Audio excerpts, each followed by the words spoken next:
এই দেখুন, এই যে এখন আমি চিড়ে ভাজা করছি। এই যে নিয়ে নিয়েছি বাদাম, কাঁচা বাদাম, আর এই যে চিড়ে নিয়ে নিয়েছি। এখন আমি তেল দিচ্ছি কড়াইতে। কড়াইটা গরম হয়ে গিয়েছে, তেল দিয়ে দিলাম সর্ষের তেল। এই সর্ষের তেলে এই বাদাম কটা ভেজে নেব। ভেজে নিয়ে এই বাদাম কটা ভেজে নিই।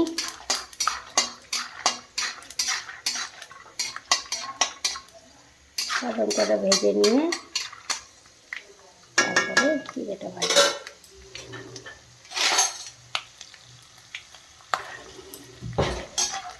একটা ভাজা হয়ে লাল লাল হয়ে গেছে, তুলে দিই।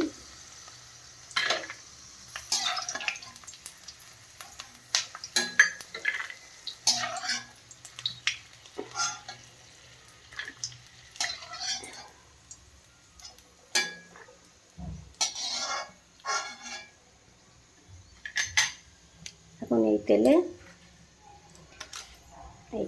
এই চিড়েটা দিয়ে দিই অল্প করে। আগে ভেজে নিই। দেখুন এরকমভাবে ভাজা হবে।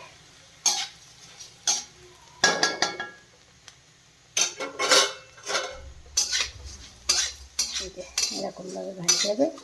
একটু তেল বেশি করে দিতে হবে, দিয়ে এরকম চিড়েটা ভাজতে হবে। এরকম ফুলে ফুলে কীরকম হচ্ছে সুন্দর।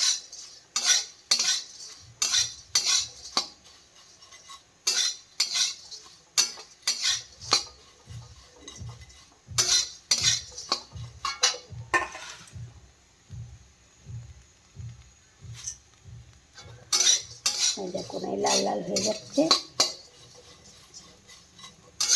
অল্প অল্প করে এরকম এই সব চিড়েগুলো ভেজে নিতে হবে। এই একবার দিয়েছি, আর দুবার দেবো, দিয়ে তিনবার ভেজে নেবো। অল্প অল্প করে ভেজে একসঙ্গে এর মধ্যে একটু লবণ দিয়ে দেবো। দিয়ে তাই ওই বাদাম দিয়ে মিশিয়ে নেব। চা দিয়ে খাওয়ার জন্য সন্ধ্যেবেলা টিফিন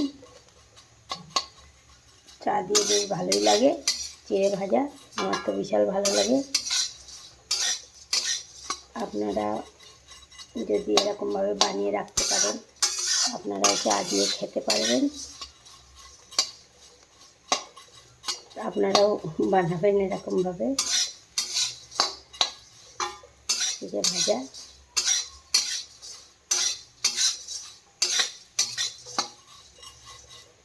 দেখুন লাল লাল হয়ে গিয়েছে কত সুন্দর।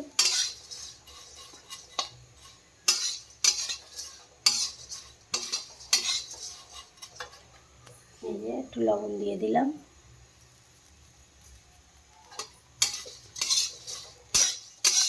লবণ দিয়ে দিলাম।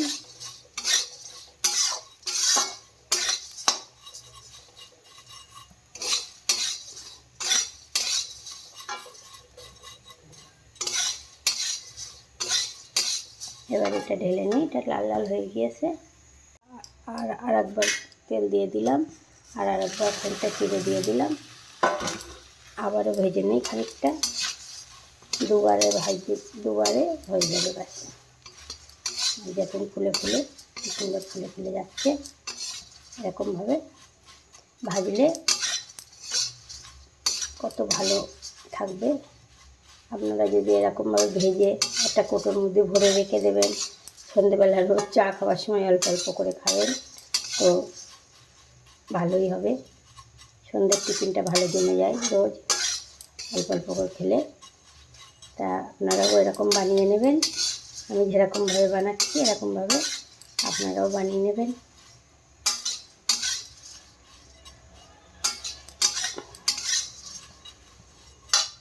দেখুন বন্ধুরা, এই যে দেখুন সব চিড়েগুলো ভেজে নিয়েছি। আর হচ্ছে এই আঁচটা কিন্তু একদম সিম করে, গ্যাসটা কিন্তু সিম করে বানাতে হবে। তাহলে চিড়েটা ভালো একদম ভাজা ভাজা হবে। এই দেখুন কত সুন্দর লাল লাল হয়ে গিয়েছে। এর মধ্যে আমি কিন্তু স্রেফ লবণ দিয়েছি, আর কিছু দেইনি। স্রেফ নুন দিয়ে বানাচ্ছি, লবণ দিয়ে, আর কিছু না। এই যে এই যে লবণ দিয়ে ভেজে নিয়েছি। এখন এই যে এই বাদাম কটা দিয়ে দিচ্ছি এর মধ্যে। এই বাদাম দিয়ে এখন এই যে ভালো করে ভেজে নিই। এই যে একদম গ্যাসটা কিন্তু সিম করা আছে, সিম করে ভাজছি আমি। এই দেখুন এই চিড়ে ভাজাটা বানিয়ে দিয়েছে। এই যে বাদাম দিয়ে, এই দেখো একদম মনে হচ্ছে না দোকানের চিড়ে ভাজা বাদাম দিয়ে। দেখুন একদম দোকানের ভাজা বাদাম দিয়ে চিড়ে ভাজার মতো হয়েছে একদম। এই চিড়ে ভাজাগুলো আপনারা একসঙ্গে এরকম ভেজে একটা কোটোয় ভরে রেখে দিলে অনেক দিন ধরে চা দিয়ে খাওয়া যাবে। খেতে বিশাল ভালো, নমকিন। লবণ দেওয়া তো আর কিছু তো দেওয়াই নেই। আপনারা যদি মনে করেন এর মধ্যে একটু ঝালের গুঁড়ো দিয়ে দেবেন, একটু মশলা দিয়ে দেবেন, তাও দিতে পারেন, কিন্তু আমার বাচ্চারা খায় না, ওর জন্য আমি দিচ্ছি না ঝালের গুঁড়ো। আর একটু কড়ি পাতা হলে তো আরও ভালোই হতো, কিন্তু কড়ি পাতা তো নেই। হ্যাঁ, আমার বাড়িতে আনা নেই কড়ি পাতা, ওর জন্য আমি দিতে পারছি না। আপনারা দিয়ে দেবেন তো খুব ভালোই হবে, আরও ভালো লাগবে, কড়ি পাতার সেন্টটা ভালো লাগবে আরও। তা দেখুন কত সুন্দর হয়েছে চিড়ে ভাজাটা। দেখুন দেখুন বন্ধুরা, এই যে এখন আমি এই জন্য এই চিড়ে ভাজাটা ঢেলে নিয়েছি কড়ার থেকে। আর এই যে একটু কাঁচা লঙ্কা আর একটু পেঁয়াজ দিয়ে, পেঁয়াজ কুচিয়ে এই চিড়ে ভাজা যদি খাও তা হেবি ভালো লাগে। এই দেখুন কত সুন্দর হয়েছে, ঝুরঝুরে একদম। হ্যাঁ, আর বাদাম দেওয়া আরও ভালো লাগবে। আর কাঁচা লঙ্কা আর পেঁয়াজ দিয়ে খেলে হেবি ভালো লাগবে। আপনারাও বানিয়ে খেয়ে দেখবেন। হ্যাঁ,